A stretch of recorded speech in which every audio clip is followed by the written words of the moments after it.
करना शुरू कर दिया। रिकॉर्डेड आंकड़ों के अनुसार रजाकारों ने 1431 गांवों पर हमला कर हजारों घरों को जला दिया, 921 लोगों की हत्याएं की, 1150 महिलाओं का बलात्कार किया और 10 करोड़ 30 लाख रुपए की संपत्ति की लूट की। लेकिन वास्तव में ये आंकड़े इससे कहीं अधिक होंगे, क्योंकि वाडलाकोंडा के पास हुई एक घटना में ही 9 गांवों को जलाकर राख में बदल दिया गया था। हजारों हिंदू पुरुषों एवं महिलाओं की हत्या, बलात्कार किए गए और सैकड़ों घरों व अनाज के गोदामों को लूटकर आग लगा दी गई थी। एक हिंदू अधिकारी के अनुसार हमलों के बाद मेरे स्टाफ के अधिकारियों और रजाकारों द्वारा इकट्ठा किए कानों के कुंडल, मंगलसूत्र और नाक के आभूषण जो कि खून से सने होते थे, उनके द्वारा आपस में बांट लिया जाता था।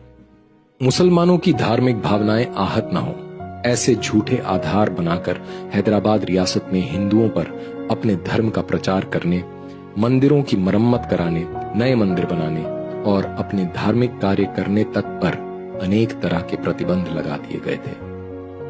रजाकारों के क्रूर कार्यों में मुसलमान सरकारी अधिकारी, पुलिस और सेना सभी उनके साथ थे। रजाकारों का इस्लामिक आतंक हर जगह व्याप्त था, यहां तक कि कारागार भी सुरक्षित नहीं थे। मुसलमान कैदियों के साथ मिलकर अधिकारियों और रजाकारों ने निजामाबाद जेल पर हमला कर 123 हिंदू कैदियों की हत्या कर दी थी। सरकारी अधिकारियों को भी हथियार चलाने का प्रशिक्षण दिया जाता था, जिसका अभ्यास वे पुलिस और सेना के साथ निहत्थे हिंदुओं पर करते थे।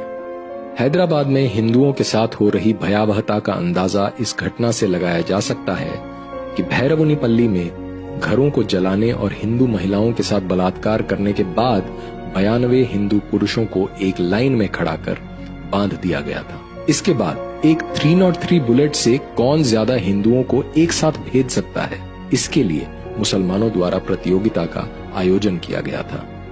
हिंदुओं को मारने के लिए कभी कभी इससे भी क्रूर तरीके अपनाए जाते थे। उदाहरण के लिए कोडकंडला के पास श्राद्ध करके लौट रहे 5 ब्राह्मणों को इमली के पेड़ से बांधकर जिंदा जला दिया गया था।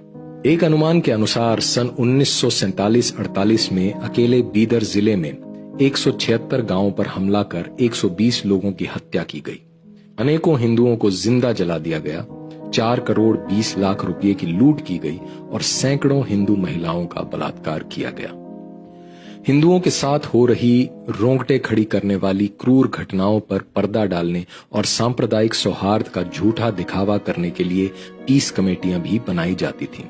लेकिन इनकी हकीकत को इस बात से समझा जा सकता है कि ऐसी ही एक कमेटी के सदस्य बनाए गए शत गोपालाचार्य द्वारा हिंदुओं के साथ हो रहे व्यवहार की शिकायत करने पर गोपालाचार्य की गोली मारकर हत्या कर दी गई थी और दूसरे सदस्यों को भी ऐसे ही परिणाम भुगतने की धमकी दी जाती थी। हैदराबाद के मुसलमानों के आतंक को इसी बात से समझा जा सकता है कि एक मस्जिद के मुल्ला ने भारत सरकार के एजेंट जनरल KM मुंशी के सर पर भी 5000 रुपये का इनाम रख दिया था। हैदराबाद रियासत के सभी हिंदुओं को खत्म करने की